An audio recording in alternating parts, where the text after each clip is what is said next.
Welcome back. This is lesson 3.5, Precision as a Habit. I'm Dr. Song. The last lesson of Module 3. Module 3 opened with a wrong number inside a warm email. Since then, you've picked up 4 protocols, R, S, C, A. 8 moves plus the subtask ladder, state back. The 3-run empirical check. What you take out of this lesson is not a 5th protocol. It's a habit. A 2-minute pre-send audit you run on every prompt, plus a rule for deciding how much of that audit each prompt actually needs.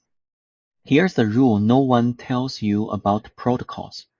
A protocol you don't reach for is an article you read once.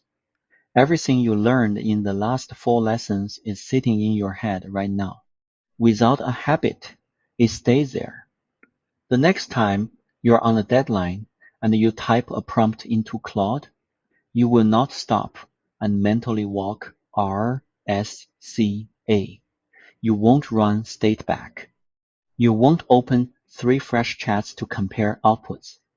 The habit is what closes the gap between what you know and what you actually do. It lives in a checklist you run before you send. 6 rows.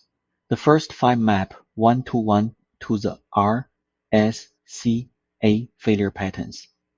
Row 6 is a defensibility check. 1.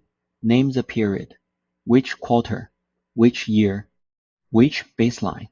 If you don't say, Claude picks silently. 2. Name what's included, company-wide or one segment, 10K or everything else, in or out. 3. Name what scales with what. When one variable moves, which others move with it, which stay flat. 4. Name the sequence. If the task has steps, which comes first, which feeds which. 5.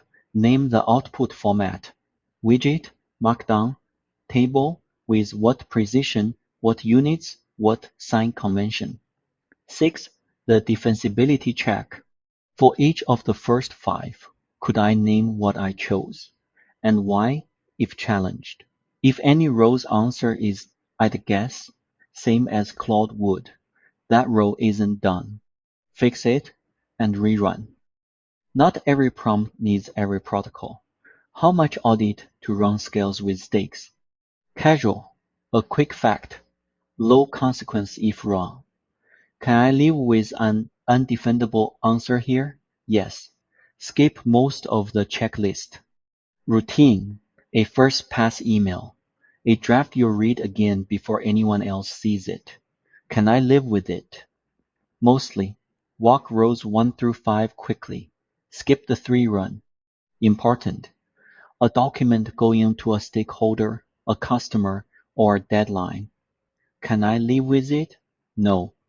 Full checklist plus state back. High stakes. Work a VP, a client, or an auditor will read line by line. Can I live with it? Categorically no. Full checklist, state back, and the 3-run empirical check.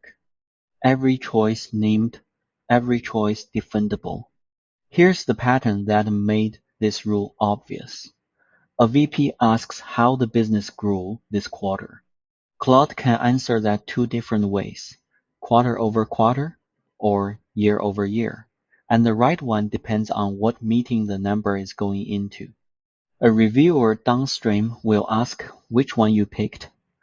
Row 1 of the checklist names it, state back surfaces it. The 3-run check proves your prompt pinned it. Pause the video. Open the most recent prompt you sent Claude. Take 30 seconds. What stakes level is that prompt? Casual, routine, important, high stakes? Which rows of the checklist did you actually run? Which did you skip? And for the ones you skipped, could you defend the choice Claude made for you? That's Module 3. The wrong number email that opened this module, row 1 of your checklist catches that. You now have the diagnostic, the 8 moves, the subtask ladder, state back, the 3-run check, and the 6-row ambiguity audit checklist with the defensibility budget for scaling the audit to stakes.